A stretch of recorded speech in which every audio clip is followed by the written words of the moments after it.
Penso, logo existo. Será mesmo?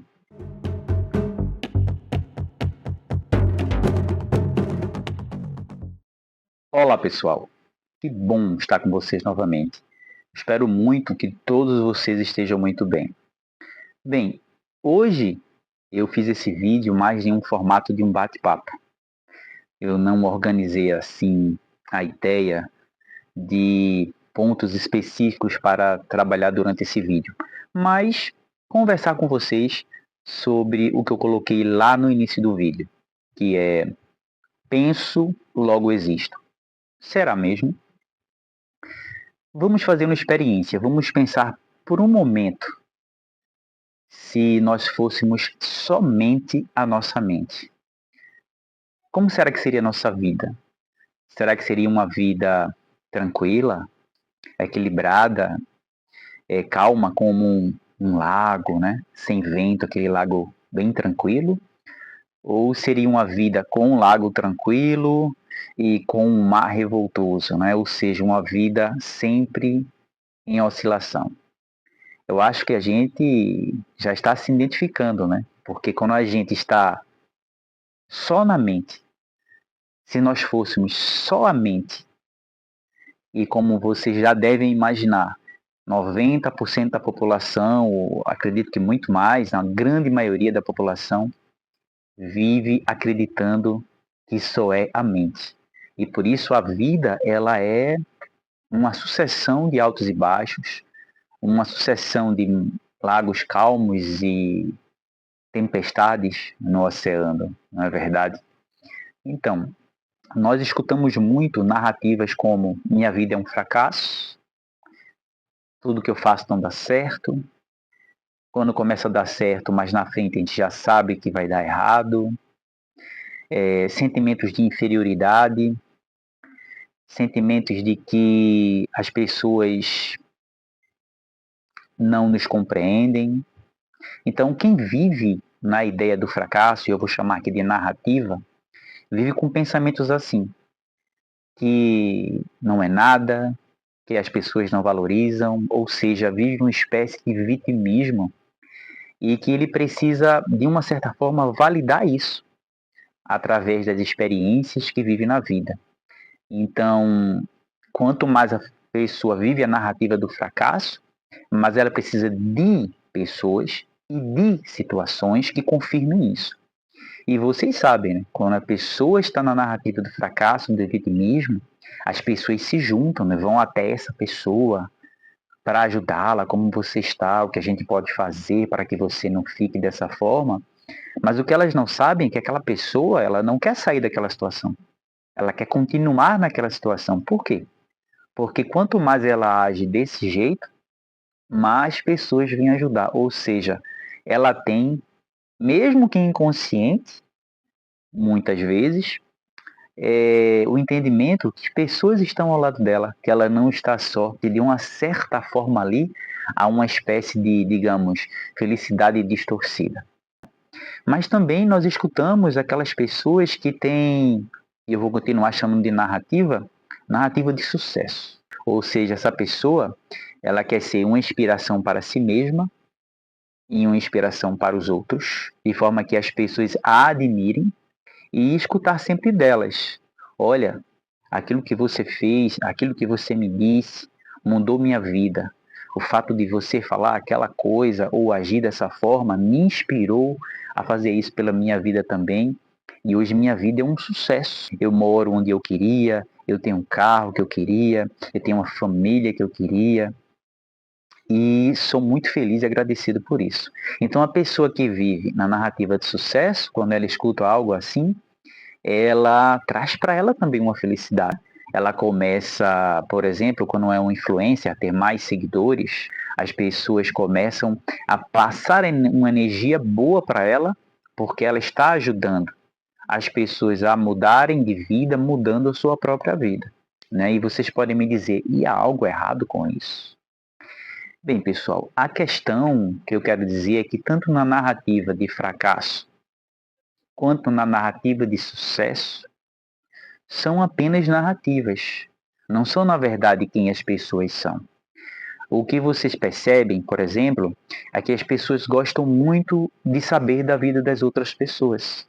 Ou seja, é muito mais fácil a gente ficar vendo a vida dos outros, dando nossa opinião na vida dos outros, que não são opiniões que não são pedidas, do que a gente parar, olhar para nós mesmos e perceber que nós temos várias coisas para melhorar na gente mesmo, vários erros que a gente comete, vários caminhos que a gente está seguindo no automático, não é? Sem nem perceber isso. Então, quando a gente vive narrativas de fracasso ou narrativas de sucesso, é esse caminho que a gente está trilhando, ok? Ou seja, tanto para manter uma narrativa de fracasso e trazer situações e pessoas que colaborem com isso, quanto para a gente viver uma narrativa de sucesso e ter situações e pessoas que colaborem com isso, a pessoa precisa sempre estar demandando e alimentando essas histórias. Agora, imagine alguém que diz para a pessoa que vive a narrativa de fracasso e chega lá e diz: olha, você tem condições de sair da situação. Eu não vou fazer algo que cabe a você fazer. Eu posso te ajudar até tal ponto, porque não quero te ver nessa situação. Mas a partir daqui, é você que tem que fazer. Senão eu estaria mais te atrapalhando do que te ajudando. Imagine então, essa pessoa escutando isso, ela vai olhar e ela vai tentar fazer de tudo. Ela vai inclusive espernear, né, para que aquela pessoa ajude, porque ela quer manter, na verdade, o que ela quer fazer é manter a narrativa de fracasso. E a pessoa na narrativa de sucesso, imagine alguém chegando para ela, imagine um influencer com muitos seguidores e que já escutou de várias pessoas que a vida foi mudada e por aí vai. Alguém dizer para ela assim: olha, eu não acho seus pensamentos nada demais, não acho um caminho interessante, esse caminho que você vai, minha vida é totalmente diferente. O que você fala, para mim, não quer dizer muita coisa, não. Então, essa pessoa na narrativa de sucesso, se de fato ela vive uma narrativa, o que é que vai acontecer? Ela vai olhar para essa pessoa e vai entender. Ou ela vai se sentir fragilizada, não é? Porque alguém não está alimentando a narrativa que ela criou e que ela própria alimenta e que outras pessoas a ajudam a manter. E então essa pessoa traz uma sensação desconfortável para ela, que talvez aquilo não seja tão real quanto ela pensou. E também o outro lado, ela pode pensar assim: essa pessoa na verdade é uma inimiga, ela precisa ser combatida, ela é um perigo para aquilo que eu criei. Vocês estão entendendo? Só que tanto uma narrativa como a outra, como eu já falei, são narrativas, precisam ser alimentadas. É como a gente está dentro do cinema vendo um filme. Aí vocês, por isso que eu falei, já começam a perceber, vendo um filme. Ou seja, nós mesmos podemos ver a narrativa que nós mesmos alimentamos. Ou seja, nós conseguimos perceber e ver a mente pensando. Olha, imagine que tem pessoas que fazem yoga, têm uma vida maravilhosa, e aí fazem yoga assim na praia, todo mundo vendo. Não há nenhum julgamento aqui, tá, pessoal? Apenas para a gente entender. Então, todo mundo vendo, e dessa forma ela mantém a narrativa dela. Mas veja, a meditação é a gente abrir mão das narrativas da mente, abrir mão do que a mente está pensando, abrir mão disso, é deixar os pensamentos seguir. Que nós somos, na verdade, um ser que observa a mente. Ou seja, se a gente é um ser que observa a mente, se a gente pode, e eu gosto muito de fazer esse exercício, indico para vocês, por exemplo, nesse momento eu posso estar aqui no ar, olhando para mim, falando para vocês. Nesse momento eu posso imaginar eu me vendo no vídeo, falando para mim mesmo. Exercendo nesse momento esse papel que eu estou fazendo para vocês. Que é uma pessoa que está conversando com vocês, falando sobre as artes marciais de uma forma profunda e de como utilizar os conhecimentos das artes marciais de forma prática, né? para a nossa vida. Ou seja, nós não somos narrativas. Nós precisamos, na verdade, perceber que essa pessoa que nos observa, ou seja, uma observação não identificada, é quem realmente nós somos. Mas, para perceber isso, não é uma questão de ficar tentando entender com a mente, é um estado de presença. Você percebe isso. E quando você percebe isso, é quando você começa a se perceber de verdade.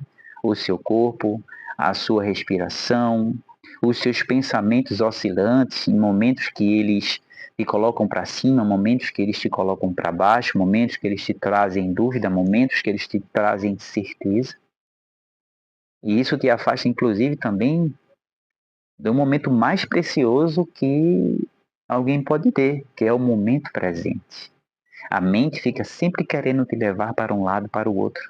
Mas quando você começa a conseguir a se observar de forma não identificada, ou seja, não se identificar com o personagem, olhar o personagem, olhar sentado na cadeira, olhar o cinema, o personagem, o protagonista que está ali, que pode estar exercendo um filme de fracasso, um filme de sucesso, é quando a gente pode começar a vislumbrar, a ter uma vida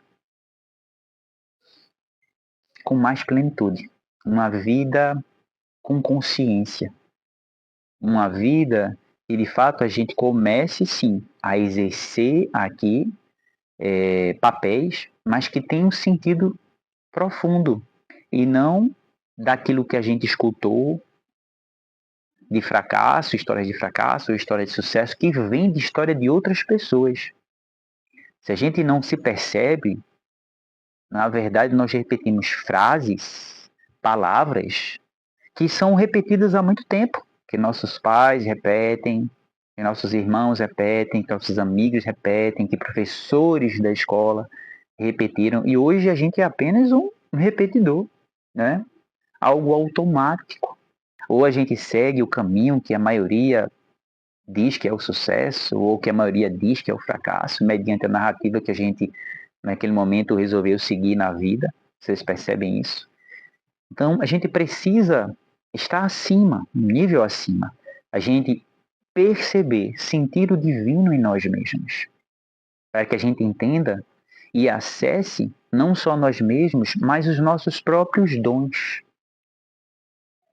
Todos nós temos dons, dons maravilhosos. E esses dons, eles são sinais profundos daquilo que a gente pode fazer de muito profundo e de muito amplo, não só na nossa vida, mas na vida das outras pessoas também. Ou seja, nós precisamos nos acessar para depois dar sim, aí sim, o melhor para outras pessoas, para que elas possam também acessar esse divino que existe em todos nós. É onde a vida começa aí a ter cada vez mais, pouco a pouco, uma vivência na constância do lago tranquilo, entende? Porque a gente começa a perceber que quem oscila é a mente, não é a gente. Quem oscila é a mente, não é a gente. A gente está observando a mente oscilar.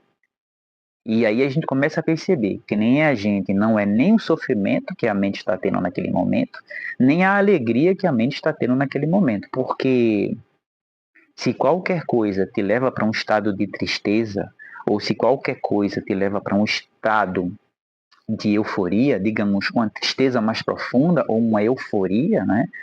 Se algo te deixa triste, tudo bem. Se algo te deixa alegre, tudo bem. Existe ali uma linha normal. Mas se você fica triste demais ou eufórico demais por qualquer coisa, há qualquer coisa aí que não está muito bem.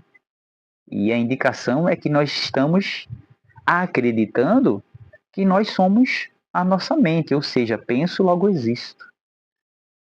Penso, logo existo, pessoal, é viver no humano. É viver na ideia que nós somos só humanos. Mas como a gente começa a nos observar de forma não identificada, a gente vai perceber que a gente é muito além que humano. a gente vai perceber que nós somos seres divinos.